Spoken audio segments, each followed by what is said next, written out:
India's number 3 Iron Man triathlete, which adds to the legal scholarship on which he's been working. We are fortunate to host you, sir, and without killing much time, I think I would let you take over and interact with the students. A very good morning. Welcome. Thank you very much. Thanks for the kind introduction as well. And I'll just see if you're able to hear me. We were hoping to do a bit of an interactive session, and I think Shailesh asked me to start by both discussing a few of the issues from the book, especially in relationship to the questions that were sent to me. And I know there were a lot of questions, and they were in a way bundled into the main themes that were surrounding these questions. So I'll say a few things about some of these questions and some of what I see going on in legal scholarship and public discourse about the Constitution and the law. And then I'll move on to discuss the nature of the preamble in relationship to the contemporary discussions. And as I'm going, I think there are some comments. Let me see if I can see this. So I'm able to see the comments. So if you have some pressing questions, you can ask in the comment, or you can ask, turn on your microphone and ask through the audio as well. But as you know, probably after some months of online, conducting courses online since the lockdown, these webinars can get out of hand very easily when a number of people start speaking and so on. So we try to do it one turn at a time. So as law students, I think I don't have to tell you about how over the last 18 months or so, there has been a greater number of popular publications, book publications about the aspects relating to the Constitution than there have in several decades. So obviously legal scholarship has been putting out academic and scholarly books through law publishers and so on for several decades, but there has not been a time when the most influential and popular trade publishers, that means books addressed to the educated masses, have put out so many books in such a short period of time. So you can think of, let me see, I can think of four, just or five off of the top of my head. There is Tripadaram Singh's 16 Stormy Days, published by Penguin at the beginning of this year, about the First Amendment to the Constitution.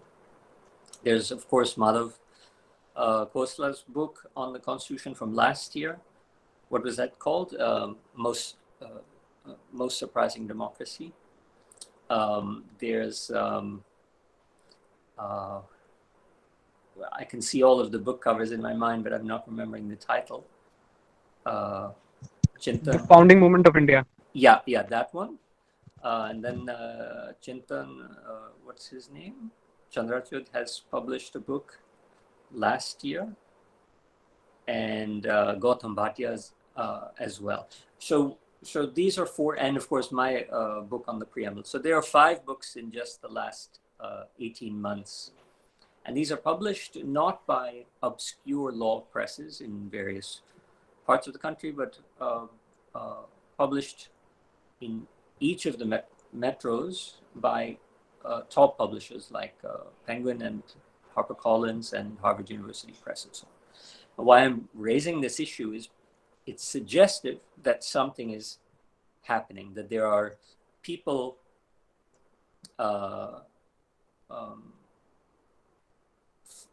among the educated masses, so not amongst the legal fraternity, but just generally educated people who are turning their attention to questions surrounding the Constitution, surrounding the amendments to the Constitution, and surrounding the fundamental concepts of the Constitution, and even their interpretative history by the apex courts. Why is that happening? And this is a question that we ought to ask ourselves, on the one hand, for law students such as yourself, and even law faculty. This is a good development. It's a good development because more people are paying attention, and when there's more public discourse, generally the bar of that discourse raises. And yet, I think the cause behind it is not very good. I don't think it's a positive development that has led to this question. Now, I'll give a reason why, and this relates to a few of the questions that were sent to me. So I was speaking recently, just before the lockdown.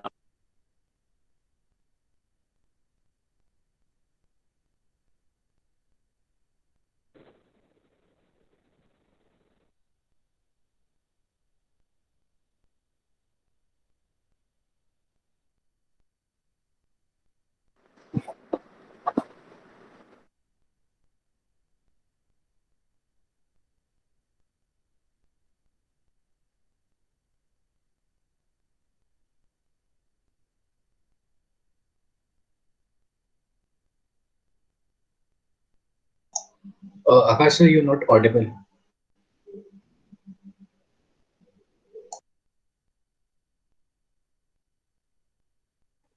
Sir, you are not audible.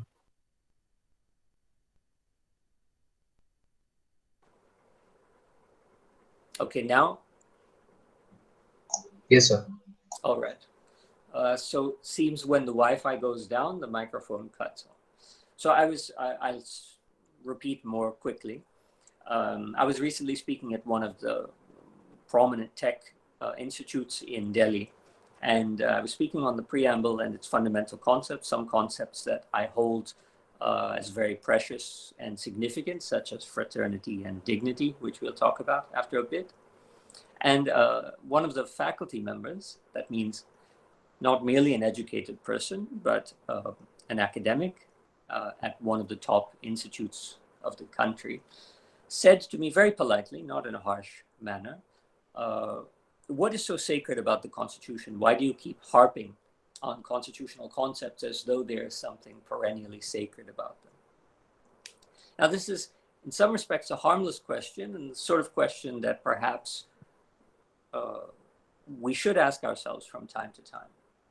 But one is used to hearing the idea of challenging the basic legitimacy of the Constitution by people like anarchists, or by people like radical leftists who are opposed to the state because of its bourgeois nature, or the Constitution because it's essentially a bourgeois document protecting the rights of the capitalist classes. So we'll often hear critiques undermining the value of the Constitution from radical left or anarchic groups. But the thing that's interesting here is that this professor was a Modi supporter, as she had revealed earlier in the discussion that we were having.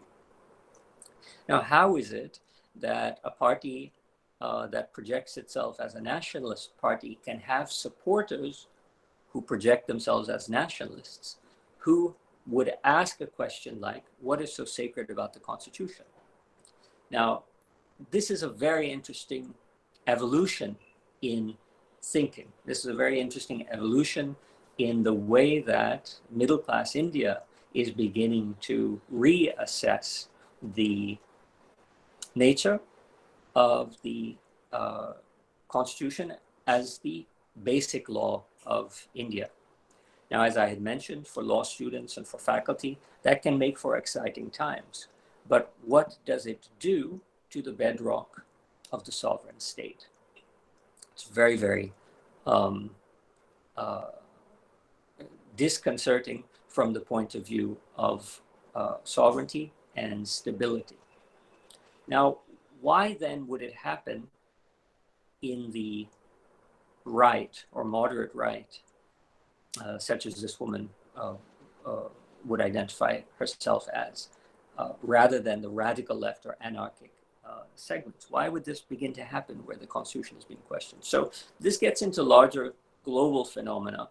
Now, I know you're not political philosophers or in IR studies or global politics, but I'm sure you understand that the way that global capitalism has begun to, through trade treaties and through WTO regulations and so on, has begun to challenge in many countries around the world the possibility to effectively maintain the welfare state. So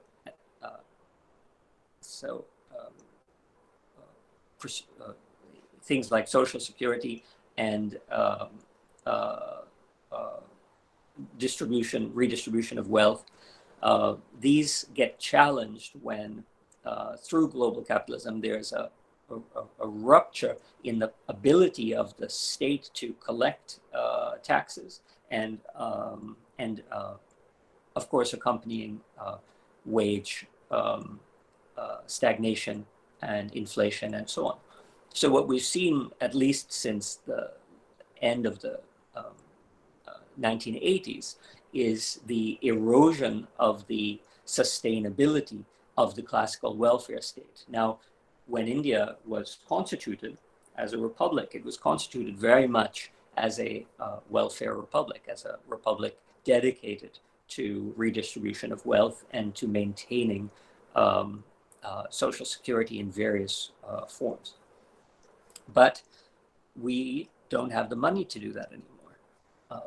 Very few countries continue to have that sort of prosperity in the exchequer to sustain the welfare state, given other factors. I mean, this capitalism is not the only factor. There's population growth and in India and population decline in Europe that puts pressures on the pension system and so on.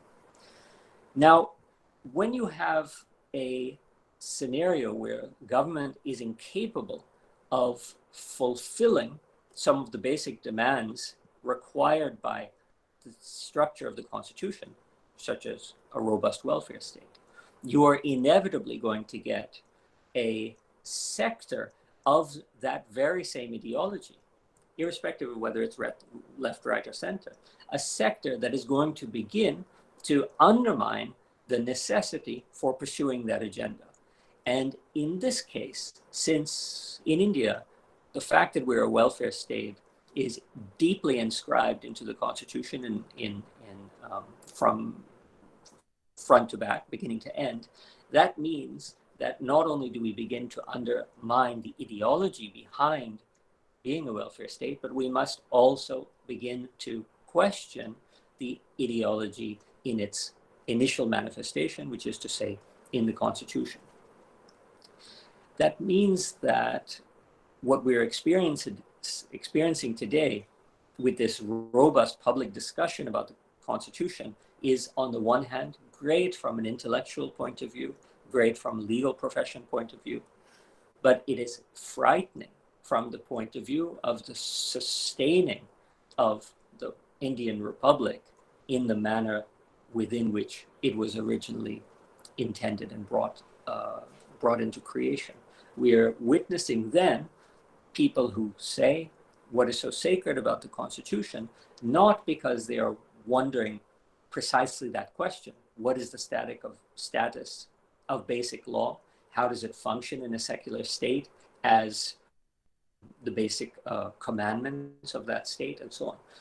Not questions of legal philosophy or jurisprudence. Rather, what is being asked is questions of basic legitimacy and questions about the basic nature of the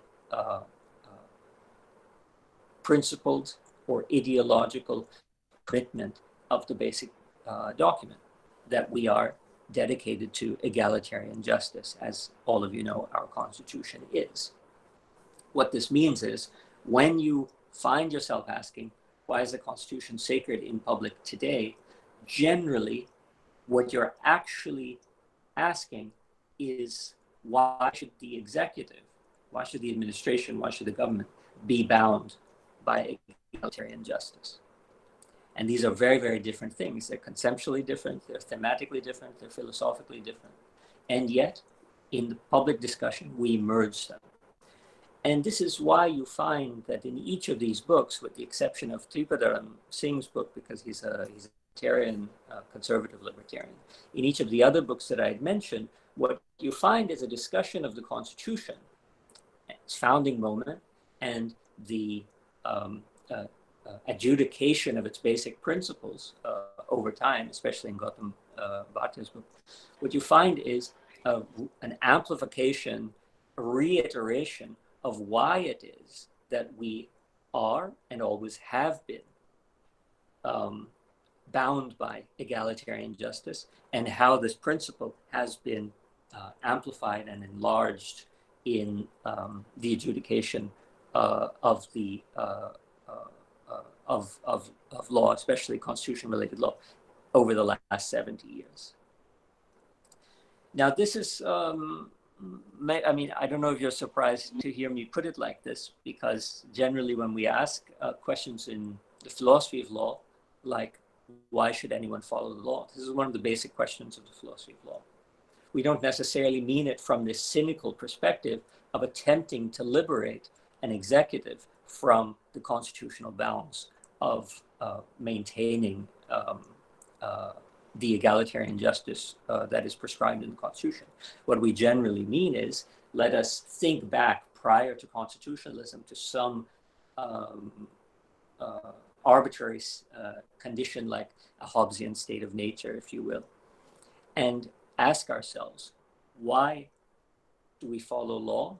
What gives the state legitimacy? What is the nature of sovereignty?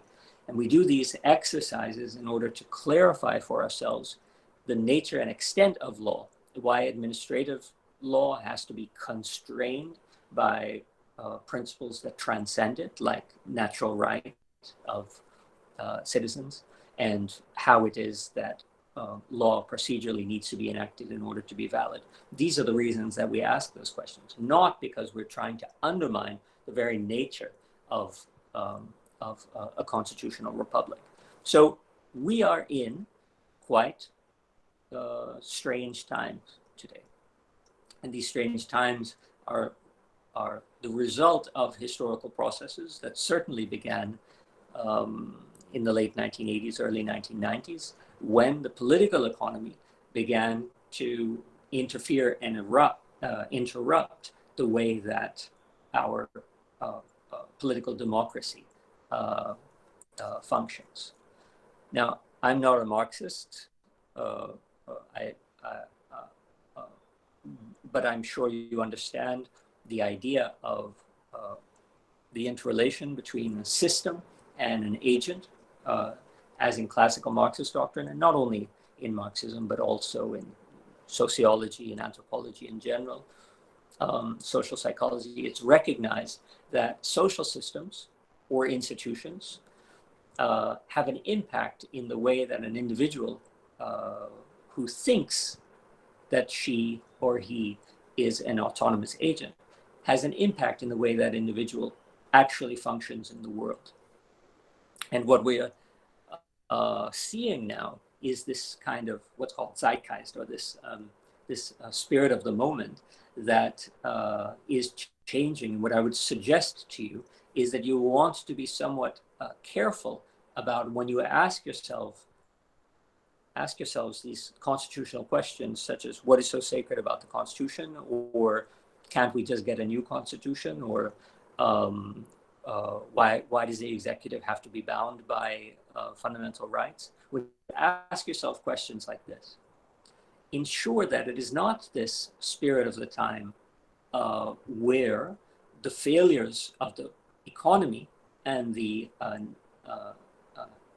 impact of externalities of global capitalism are forcing you, while you think you're an autonomous agent, are in some way taking control of the way that you think, so that you begin in line with what the dictates of that style of thinking demands, where you begin to ask these very same questions in a puppet-like manner that that may lead to the erosion of the fundamental principles and values of our Constitution.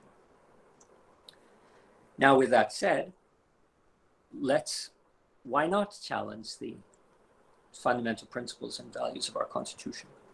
So at least one person asked me about amendment, and another about changing the Constitution altogether. And I believe that was related to why can't we? Because of the way that in the 1940s, during the framing of the Constitution, the drafting of the Constitution, there was so much reliance on so-called Western or non-Indian sources, constitutions, preambles, treaties, and political philosophies. So for each of you who asks yourself that question, and I hear it all the time, our Constitution borrowed so heavily from the earlier one from 1935, borrowed from the American, the German, and other constitutions, Irish, and so on. Maybe it's time for an indigenous constitution. Maybe we should think now about rewriting a constitution that is more fit to Indian heritage and culture. So, seems like a harmless question. Let's just probe this a little bit. Since 1950, we've had 70 years. Now, the Constitution is not a criminal procedure. Constitution is not civil code. Constitution is not all and sundry public or personal laws. Constitution is the basic law. In the last 70 years, all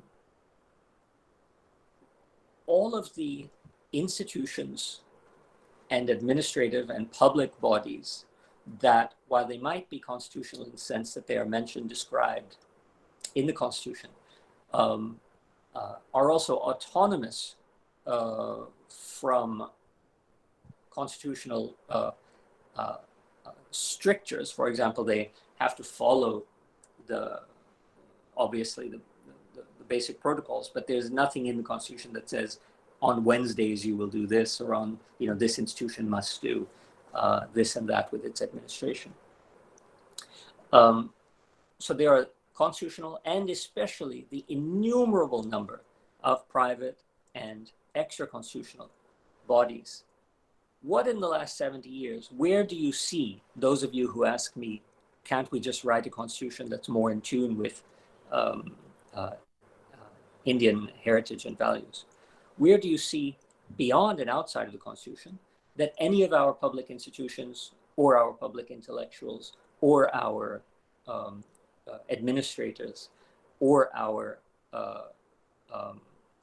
judges or our business persons or anything for that matter, where do you see the trend going in the last 70 years? Into indigeneity, into a resurrection of the Dharma Shastras, into a resurrection of some sort of authentic pre-colonial Indianness? I defy you to indicate for me any significant development in this country in the last 70 years along those lines. Quite the contrary. Each of our public and private, constitutional, extra-constitutional, governmental and ordinary, each of our institutions and persons and administrations and so on, over the last 70 years, in full freedom to do this, has opted to do precisely the opposite. And we are becoming more and more regional. I mean, that's to say, transcending the idea of the nation state and going internal to whatever might be the cultural inputs of that nation. And instead of doing that, has gone external, signed international treaties, joined regional arrangements, produced on a mass scale more and more modern types of institutions, universities, has gone full scale into opting for various kinds of internet and other technologies that have nothing to do with this so-called precious heritage that people want to return or rewrite our constitution to. So maybe you have counter arguments. I frankly see none. So if it is the case that there's full liberty for 1 billion plus people beyond the Constitution to act in ways to resuscitate this sort of mysterious, mystical, magical, glorious indigeneity, why do we harp on the Constitution as being a document that is fundamentally modern, or as it is misunderstood, as I'll explain shortly, Western, inspired by, articulating Western values and principles? So it seems a bit pointless to ask this question about can't we redraft our constitution to make it more indigenous, because if we had an overwhelming community or public or institutional orientation in that direction, it would have manifested itself. It would have bloomed 1,000 flowers in the last 70 years. And then it would have been inevitable to change the constitution. But quite the opposite has happened. So ask yourself, why do you ask that question when you ask a question like that? Because on the one hand, I think it is based on a failure to look around and see what the true nature of Indian social life is or has become, and a very romantic, nostalgic, and I would say on another occasion, dangerous a dangerous nostalgia for some sort of glorious age that may in fact have never existed. So one last thing about this question, and it relates to other questions about replacing the Constitution. Why is the Constitution sacred? Why are we dedicated to this Constitution?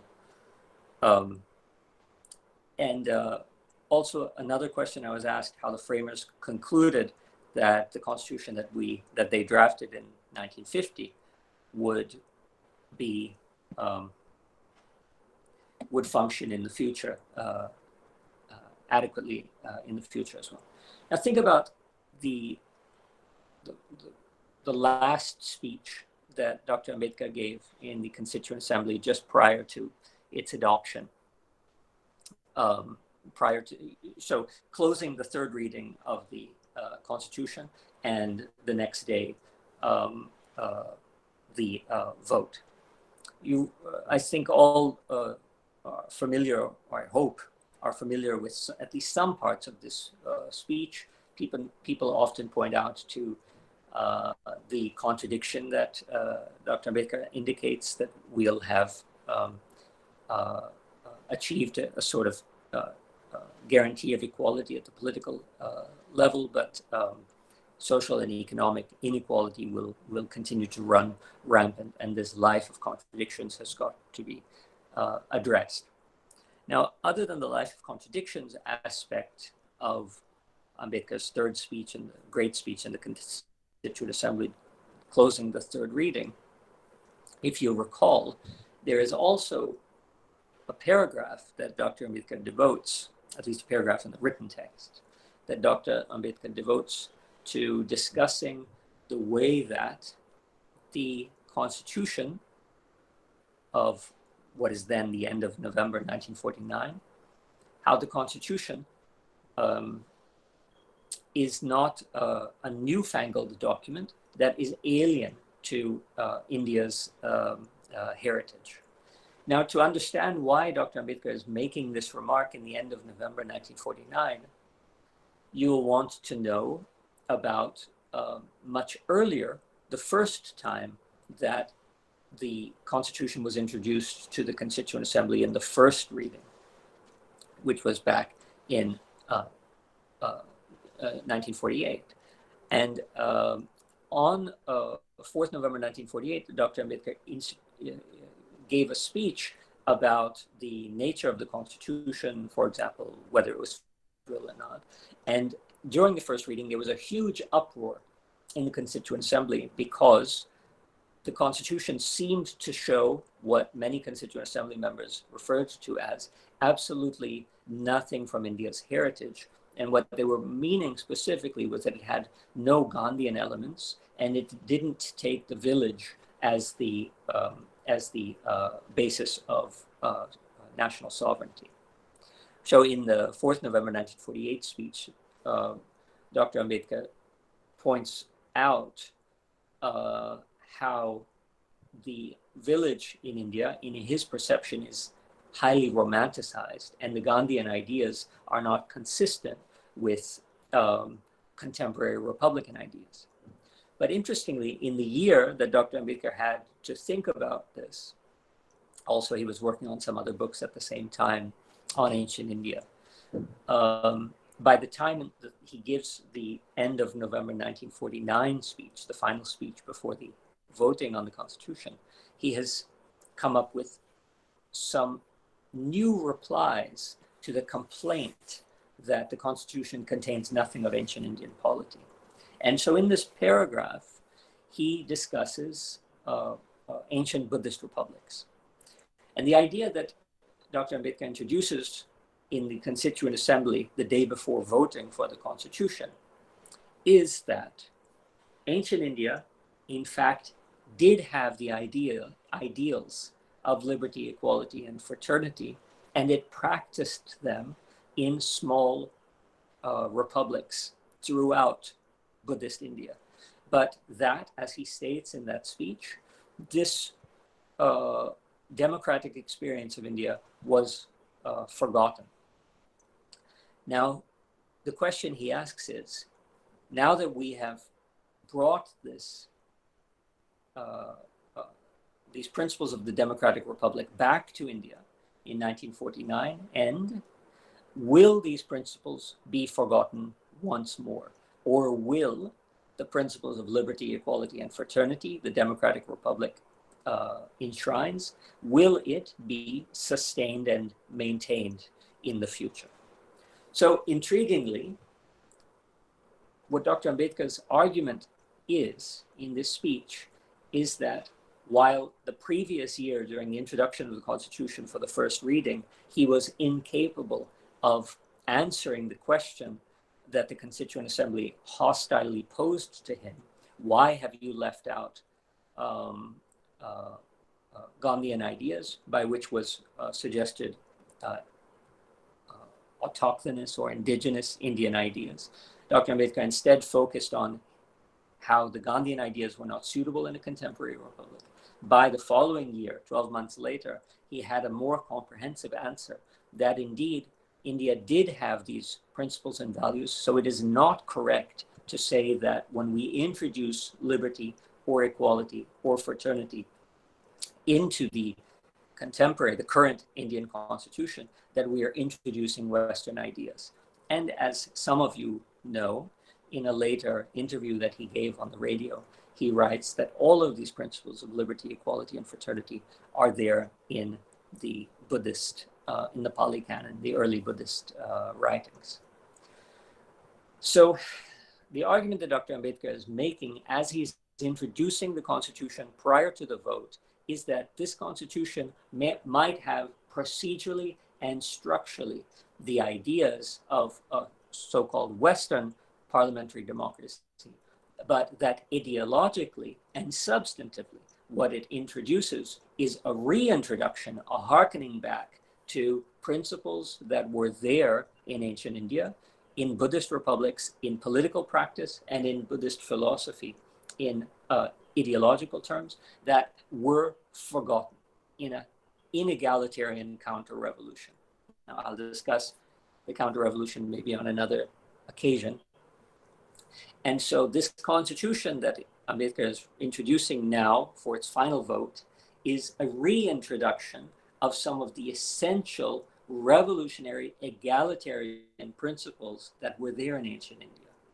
And so if one, as I'm sure each of you hear all of the time, if one glibly states that our constitution is just a mishmash, a hodgepodge of various Western constitutions, this is a very superficial understanding of the nature of our constitution, one that is ahistorical in two respects. It's ahistorical because it doesn't even understand the drafting of the Constitution in 1949, where people in the Constituent Assembly were quite clear about elements that are taken from India's own heritage.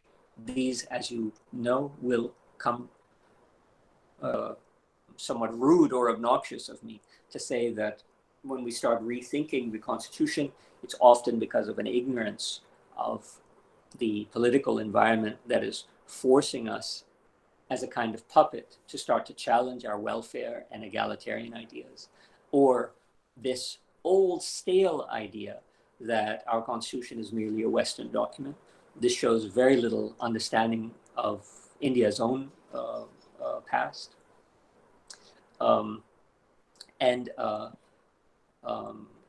And so we definitely have a great deal of information, but we also have a lot of misinformation and disinformation. And just to illustrate this to you, I think in a very simple way, because maybe you don't want to take my word for this about misinformation and disinformation. So instead of just accepting that I say it, I would like each of you, obviously you're all online, I'd like each of you to Google right now who wrote the preamble to the Constitution, or who wrote the preamble to the Constitution of India, or who wrote the preamble. Google it, see what comes up. Yeah, UPSC question. Okay, so I'll just give you a second to, in fact, I'll Google it. If you get any answer other than Nehru, there are two reasons. One is because of my book, where now hits on the internet are starting to change. Before I wrote the book, and in fact, even until just a couple of months ago, the only answer that would come up is Nehru. So if you see anything that is non-Nehru, it's probably about my book or me giving a talk about the book. So exclude me and my book from the equation, and what results do you get? You'll get only one answer. Google, in fact, throws it up as a primary thing, which is that Nehru wrote the preamble to the Constitution. If you delve into some pages that came up that didn't already say Nehru, but as I think already I'm already getting in the chat, Nehru and B.N. Rao. So you're going to get basically two answers. You're going to get Nehru as the primary answer. Google will throw it up as the first answer and even put it in a kind of special frame, just so you know the wrong answer very clearly. This is disinformation, misinformation. And then if you go into more detailed articles and so on, you'll see what I've just seen here in the comment box, Nehru and Rao. So B.N. Rao, whom all of you know as the constitutional advisor, had presented a first preliminary draft of the Constitution, which was what the drafting committee was to use as the basis of its discussion. B.N. Rao did indeed provide a preamble along with the basic draft of the Constitution that he presented, and that preamble was was abandoned. It was abandoned on a particular day, February 6th of 1948, and it disappeared from history on February 6, 1948. So the fact that you'll continue to see that BNRao wrote the preamble to the Constitution is on February 6, 1948, that became clear to anyone who looks at the drafting committee meetings to the Constitution, that is false. The idea that Nehru wrote the preamble is also false, but what is interesting, as Shaleshwar has said, is that not only is it the wrong answer, it is, in some perverse twist of our history, an answer that everyone who takes the UPSC is expected to give. So I'm glad each of you has gone in to study law, noble profession, as opposed to sitting for the UPSC, although I'm sure a few of you are trying to do both, but hiding it. But anyone who takes the UPSC test is forced to give the answer from a multiple choice on who wrote the preamble to the Constitution. UPSC answer requires you to put Jawaharlal Nehru, even though I've written to the UPSC now, asking them to, sending them the book and telling them to correct that error. But that means that for several decades, our administrators in the top civil service of this country has been misinformed mandatorily about who authored the preamble. So Google is going to tell you the wrong answer, and Google tells everybody the same answer. UPSC, the government, demands of people to give the wrong answer in order to avail of certain benefits. And so what we find here is that while we are legal scholars, legal professionals, and so on, who have a great grasp of Indian history and constitutional history, all of us are misinformed about the authorship of the preamble. I won't go through all of the evidence for the authorship of the preamble. You can read the book if you'd like to get that step by step, and it is decisive. There is no question and there's no scope for debate here. But why I raise this point is, now many of you have asked what the framers of the Constitution desired. What do they want by certain clauses? I was asked about reservation. I was asked about the intention regarding UCC, and so on. What I want to ask you is, if we don't even know who drafted some of the basic law in the country, how can we possibly know the legislative intent? How can you understand original intent if you don't know the origin? How can you understand the legislative intent if you don't know the mind of the drafter?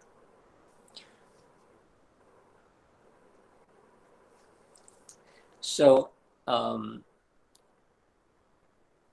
if you see this within the problem of our profession, what we have is that this historical anomaly is not only of social or cultural interest, it is also of juridical and interpretative interest. Because, as you all know much better than I do, the basic structure of the Constitution includes the principles of the preamble. And this occasional resorting by the apex court to legislative or original intent requires assuming what is in the mind of the drafters. And yet that very court, I won't say its name so I don't end up in contempt, that very court doesn't even know who its drafter was. Okay, so much on general ideas about the Constitution, about the idea of altering the Constitution, about what you have to keep carefully in mind when you ask yourself these questions that seem to be harmless, and about the way that the last couple of years have been introducing more and more and more debate about the nature of the Constitution, and the pretense that that introduction of this debate is merely harmless and academic. It's not academic at all, and it is profoundly and dangerously harmful.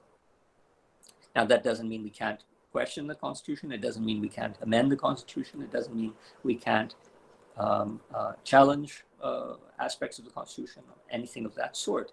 What it means is that we need to understand the nature of the document and the nature of the alternatives and the ideology behind the alternatives versus the ideology behind the document. Now, where do you find the ideology behind the document? That is what the preamble is for. The preamble was drafted not at the start of the drafting of the Constitution, and it was debated not at the start of the debating of the Constitution in the Constituent Assembly debates. It was drafted when the draft Constitution was complete, and it was debated when the Constituent Assembly, through the very long second reading, had already debated every single article of the Constitution in advance. Now, why? I'm sure many of you have written papers, and if you've had good instructors or teachers teaching you how to write papers, you know that the introduction to a paper should always be written when? It appears at the beginning. It should always be written at the end. Now, that doesn't mean it should be fully written at the end. Obviously, you need an introduction to guide you in what it is that you're writing about. But once you have finished writing, because many times the writing can veer off in one direction or another, once you've finished writing, you go back and you perfect your introduction. You make your introduction, introduce accurately everything that comes later. And just the same, the preamble of the Constitution was written after the Constitution was written, and the Constituent Assembly debated the preamble after they had debated the articles of the Constitution. Why is that important? Because it evidences how the preamble captures not just future aspirations of some constitution that they may or may not write, but how it actually grabs and grasps the principles of the Constitution that was indeed composed. The Constitution was composed with a great deal of concessions from all sides, from the left, from the nationalists, from Dr. Ambedkar himself, from labor, from the socialists, and so on. And nevertheless, it introduced a document of wide-scale consensus that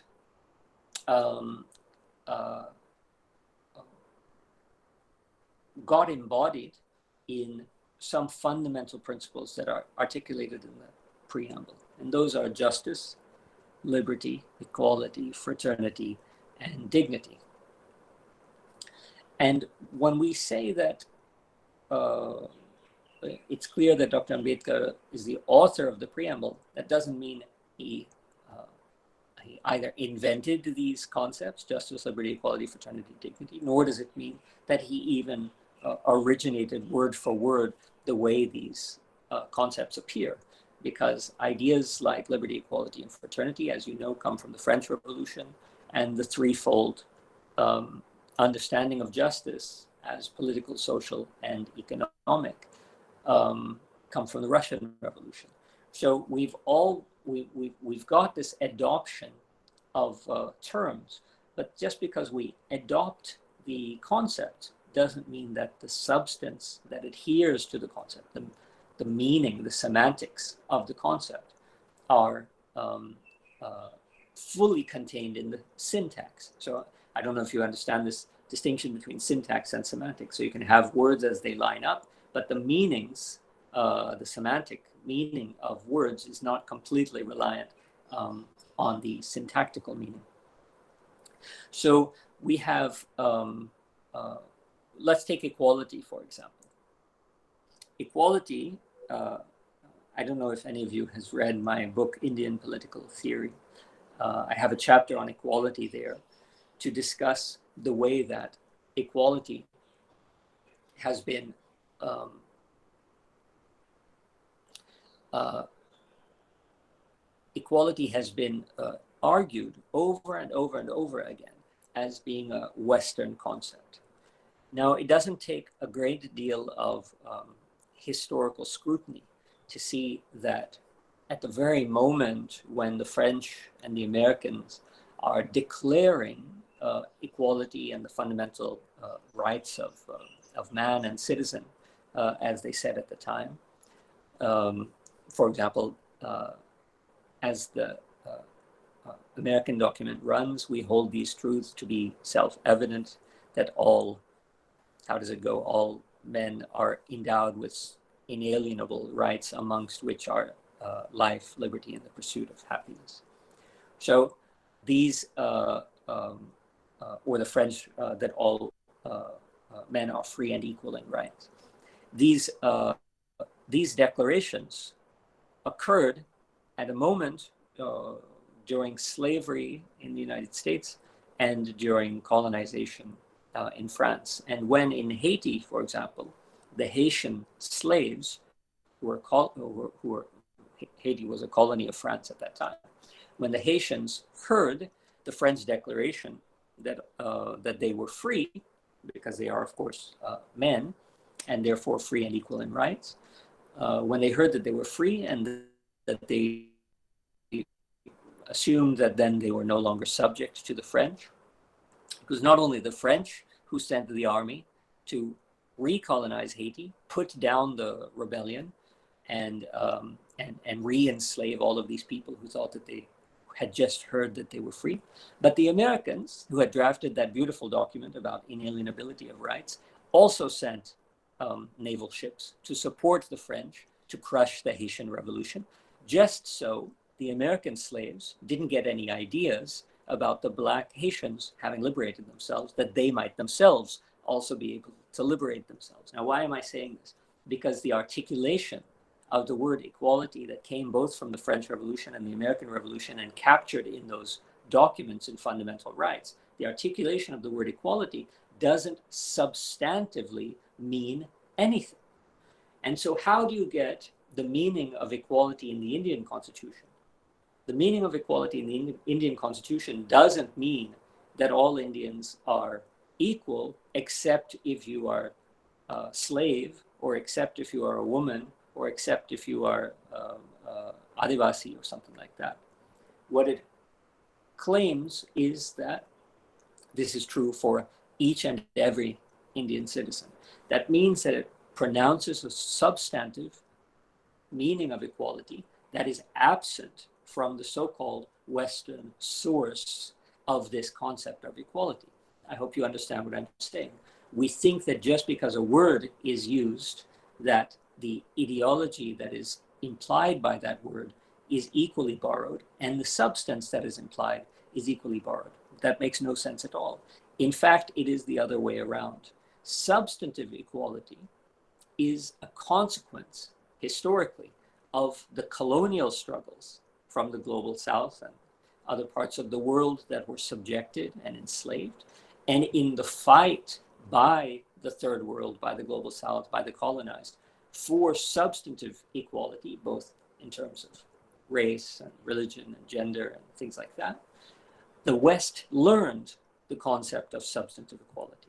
So it is foolish for us to think that the concepts that we have in the preamble are Western concepts. They are words that may be there in Western documents, but their meanings, the semantic content, comes entirely from the Indian and wider freedom struggles. So what we see then is justice, liberty, equality, fraternity, dignity in the preamble of the Constitution are not a mere declaration of insignificant items unrelated to the Constitution. They are described, they are defined, and they were constructed to capture the spirit of the Constitution, and they do not reference the charters like the American Declaration or the French Declaration, other than syntactically, other than in words used. What they capture semantically, what they capture in meaning and content is the way that the Indian so-called nation or nations have over time evolved to recognize the nature of how these struggles created these concepts and not the other way around. Represents two kinds of struggle: one, the national struggle, and the national struggle in respect to an external colonizer, and one, the local or internal struggle in respect to internal colonizations and our long history of feudalism and inequality. So the sacredness of the preamble derives from this double history that it has captured. And when we ask ourselves, can't we just amend the Constitution? Can't we write a new one, and so on? Let us keep in mind the position from which we ask that question. So are we asking that question because it is an administrative convenience, as government will always do? Are we asking that question because it is a social inconvenience, as people from privileged castes or genders will always do? Or is it that we're asking that question with an understanding of the fundamental principle of egalitarian justice that the Constitution aimed to embody in a wide consensus amongst parties left, right, and center, that today we have lost the wherewithal and possibly even the capacity to exercise the amount of fraternity to continue to struggle at the same level of strenuousness as our foremothers and forefathers did while drafting this Constitution. And what I would propose to you, sort of wrapping up, is that what is captured in this document, certainly the preamble, which I've been focusing on, is something that is absurd to call Western, because it is the blood of millions and millions and millions of Indians that was shed through the last 2 millennia, 2,000 years, to realize these principles of liberty and equality and so on, justice.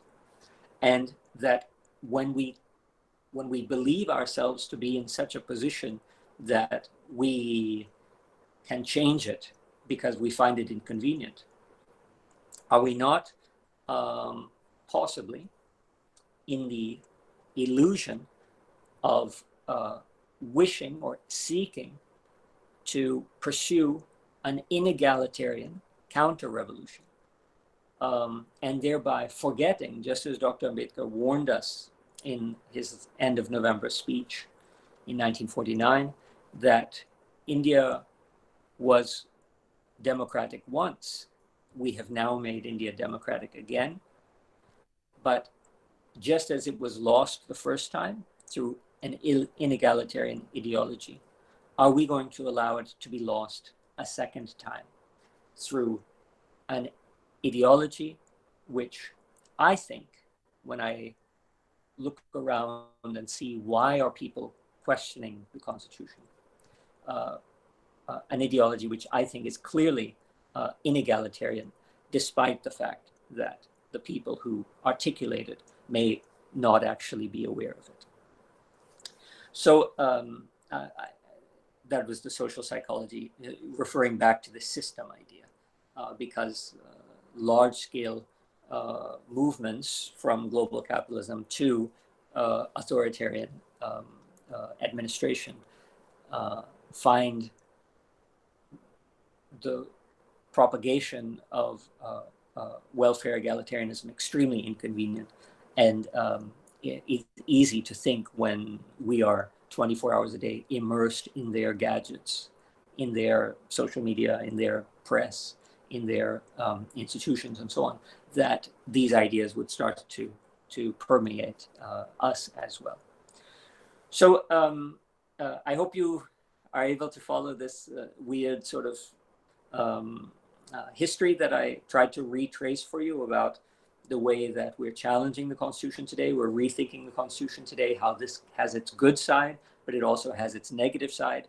I want to get into the negative side by exploring who benefits from undermining the Constitution. We've had a long history of accusations against the Constitution as being Western, but if you understand Indian history well, you see that that is an absurd claim that recognizes neither what was happening in the 1940s nor what happened 2,000 years ago in India. And that the embodied principles and practices and ideology within the Constitution, especially the preamble, come as a final declaration after the drafting of the Constitution of what this Constitution stands for. And it stands for both the freedom that has emerged for the nation in the national struggle, but also the freedom or emancipation that is in the process of emerging for those people who are internally colonized in India. And that when we challenge this Constitution, know very clearly, because it's hard to know this clearly, know very clearly that what we are challenging is not merely lines on a paper that can be erased and rewritten, but millennia of fighting, millennia of bloodshed, and millennia of solidarity and progress in terms of the quest for egalitarian justice. That is our Constitution, and that's what the preamble encapsulates.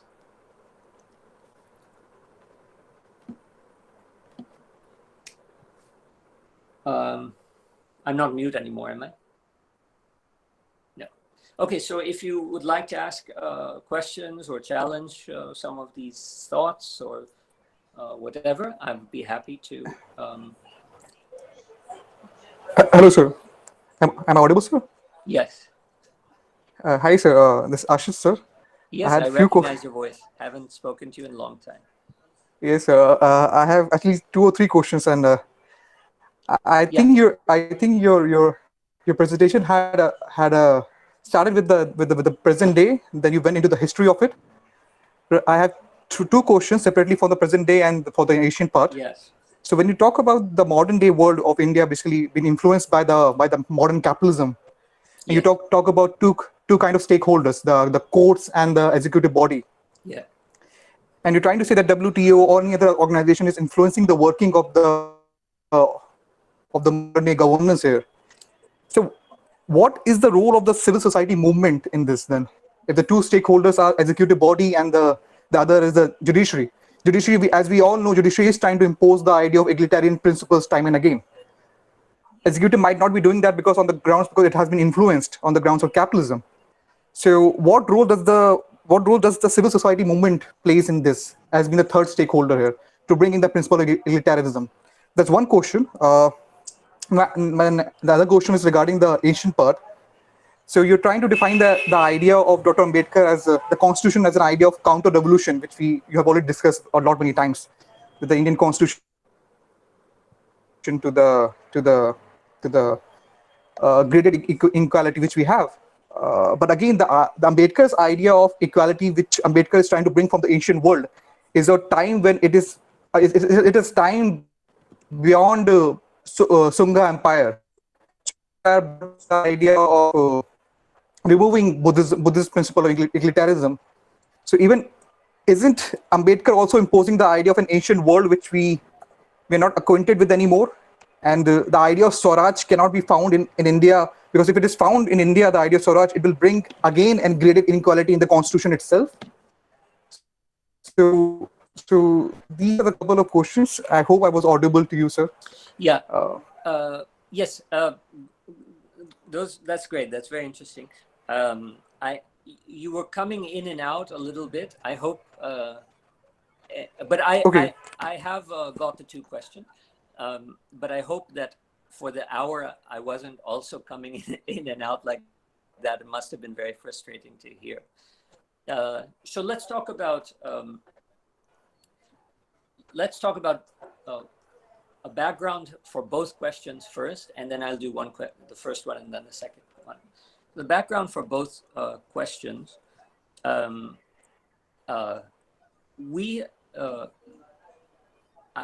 going to give you my opinion now. You might disagree, and you're very free to disagree with me. We have long needed reservation in our judiciary. What we have in our judiciary is the opposite, a kind of upper caste reservation. And the result of this, in some respects, is that the social orientation, the emancipatory, the very eloquent and beautiful emancipatory judgments that from time to time get pronounced from our courts are, in some respects, paternalism. And as you know better than I do, we've had some conversations on this in the past. It was after emergency when the courts began to straighten up a little bit after the embarrassment of their letting that happen. And what I'm trying to point to is that it's not necessarily the case that our proactive judiciary is articulating socially progressive legislation and pushing back a government that, like all governments do, irrespective of their political affiliation, a government that is going to become increasingly authoritarian and wield more and more arbitrary power. That's just the nature of executive government. What I see instead, and what Dr. Ambedkar certainly saw, is that behind all of these plays of power, of a court attempting to carve out its own space in the share of that power and exercise of that power, irrespective of all of these issues, which are universal, there's also an underlying caste dynamic, which is undeniable and extremely pronounced. One of the very funny examples of this, well, I say funny, I mean, it's pathetic. It's only funny since it happened 80 years ago. But as you may or may not know, there was when Dr. Ambedkar built his house in Dadar in Bombay, the contractor gave a bill of 40,000 rupees in excess of what was originally agreed upon. And Dr. Ambedkar, not only he didn't have 40,000 rupees at that time, but he also thought it was unjust that the contractor would just submit a new bill without discussion. And he assumed he was going to win this case when he gave in the Bombay courts the original contract and receipts and so on. And this judge, however, stated Dr. Ambedkar can fly in high style to Nagpur to convert to Buddhism, so he can jolly well pay 40,000 rupees to the contractor to build this house. Now, as you know, these two things have nothing to do with one another. What they show us is the judge's contempt for Ambedkar's apostasy from Hinduism. And the fact that such a pronouncement could be made in open court in 1956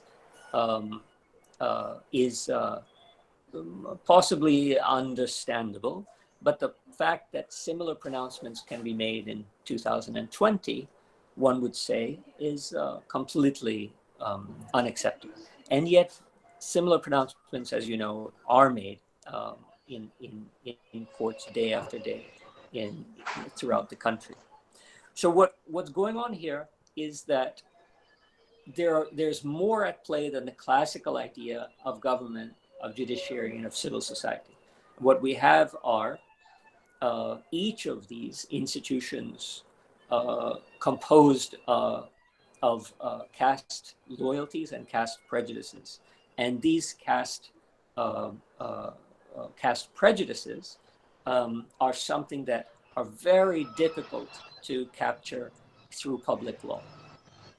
And in this respect, there's something else going on that would have to be addressed. So the role of civil society when it comes to the way that the welfare state is eroding in India is one thing, but when it comes to the fact that the welfare state is eroding and it largely impacts the most vulnerable, which is to say generally the most depressed castes, is another matter altogether. So they're related, but they are not identical.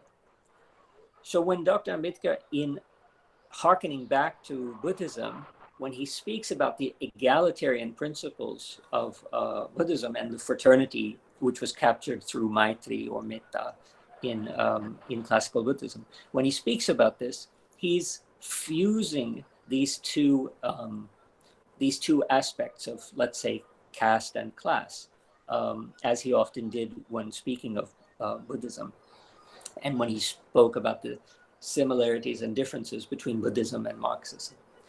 And the notion that Ambedkar is imposing, I know you know Rawls well, and maybe you were hinting at a kind of comprehensive doctrine of ancient Buddhism when he's articulating these principles. The idea that he's doing this is not necessarily the case. You don't, he's not suggesting to you to be a Buddhist. He is suggesting to all of us that the principles practiced by the Buddhists are secularized into the principles that we must practice as civil society and administration today. So we call it constitutional morality. The Buddhists called it Maitri, for example. So it's not necessarily a call from Ambedkar that everyone who wants to be a constitutionalist must become a Buddhist. What he's doing is just twofold. One is saying that what we have captured in the Constitution is not a foreign, but it is an indigenous set of principles. And secondly, that we need to push these principles forward because the caste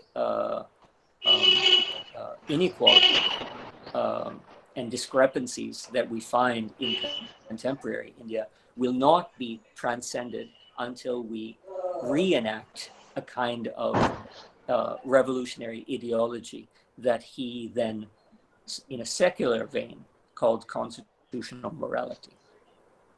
Right, sir. Thank you, sir. Thank you, Ashish. Sir, I have a question. Mm-hmm. That question is an extension to the talk we had, and I just want to put up the idea: is there a need to reconsider and reconstrue the definition of Brahmanism altogether? Because when we were talking about the idea of Mahat Satyagrah, and that is back in 1938, so Ambedkar comes up with this idea that there is a pressing need to understand that there are two enemies altogether, and the two pertinent enemies of any society at that point of time and the times to come would be the hegemony of Brahmanism and the hegemony of capitalism in the social order. So once we define Brahmanism, we are restricting to the idea of power, privileges, and let's say the interest as a community. But then, is there a need to relook behind the whole concept of Brahmanism from the perspective of economics, from the perspective of ideology, and from the perspective of preamble, when we say that Brahmanism is something when there is a negation of the spirit of liberty, equality, and fraternity? So that's what I would like to ask. Okay, this is very interesting. I don't think I got the full sense of what you're after. I'm going to tell you what I heard, and then you correct me to allow me to respond better. You spoke about the speech that Dr. Ambedkar gave at Mahad, where he defined Brahmanism as where he defined the two greatest threats to democracy as Brahmanism and capitalism. And then in later speeches, he often defined Brahmanism as a inclination running contrary to liberty, equality, and fraternity. And so now we have these threats of Brahmanism as in terms of caste bias and of capitalism in terms of class pressures. Do we need to rethink? Now, did I restate the things that you're saying so far? And what do we need to rethink then? Yes, absolutely. You got my idea. The idea is, do we need to rethink about the idea of Brahmanism only from the perspective of social order? Because if we teach our students and we discuss about the issue of Brahmanism, the first thing that clicks their mind would be that it is something which is very, very restrictive to the social order and caste bias in its all essence. People fail to look at from a perspective of economics altogether. So is there a need to even rethink and understand the idea of Brahmanism, and as we put it towards our students? Right. Okay, that's what a fascinating question. Okay, now I think that I sympathize with the way that you want to proceed, because what Dr. Ambedkar meant by Brahmanism was, on the one hand, technical historical, so the way that the evolution of the post-Vedic literature, especially certain Upanishads that could have been taught in a very powerful egalitarian way, were instead reinterpreted in order to teach graded inequality, as opposed to teaching the universality of Atman and equality of all, for example. And the way that the Puranas and the Brahmanas then spread these inegalitarian as opposed to possible egalitarian Hindu teachings throughout India. So you take a Vedic idea that can branch off into an egalitarian Hinduism, possibly, but instead of taking that route, it becomes a champion of graded inequality, and that becomes Brahmanism historically. So on the one hand, Ambedkar means by it a particular technical aspect, but you're saying, on the other hand, considering that what it amounts to today is an acceptance and propagation of fundamental inequalities, whether they are social or economic. And therefore, we could widen the term in order to allow people to understand that the threats to equality and liberty or emancipation come not only from the social order, but from the economic order as well. I think it's a brilliant thing that you're pointing out, but I have to tell you that I don't think I would condone it, and I'll tell you the reason why.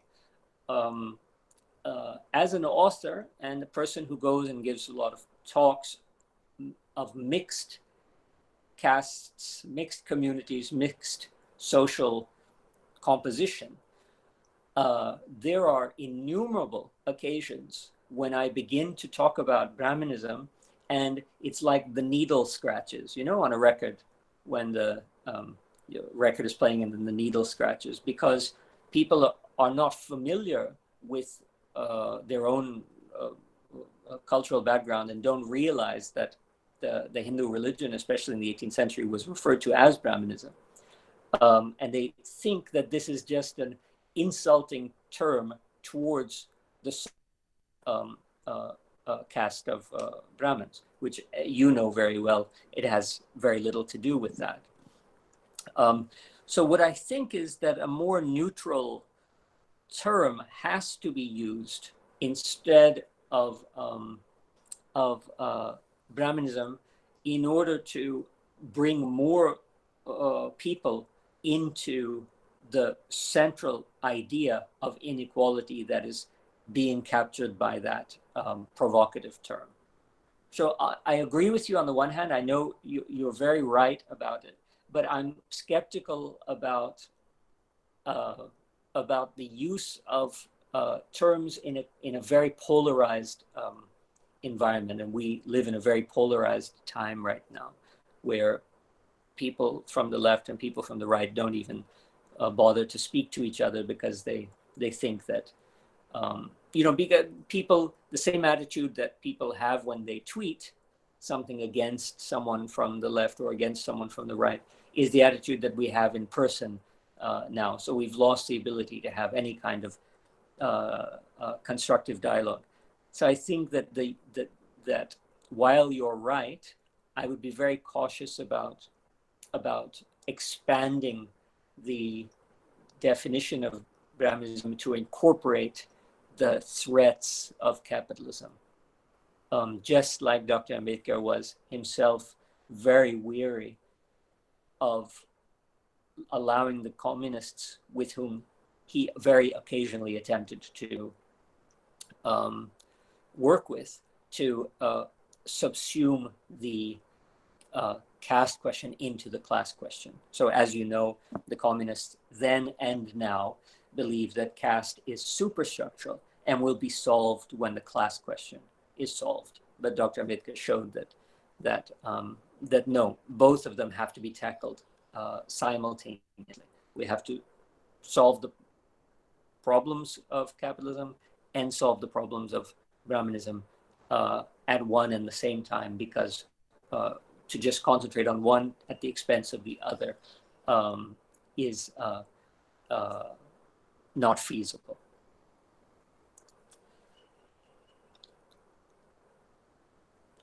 I tried to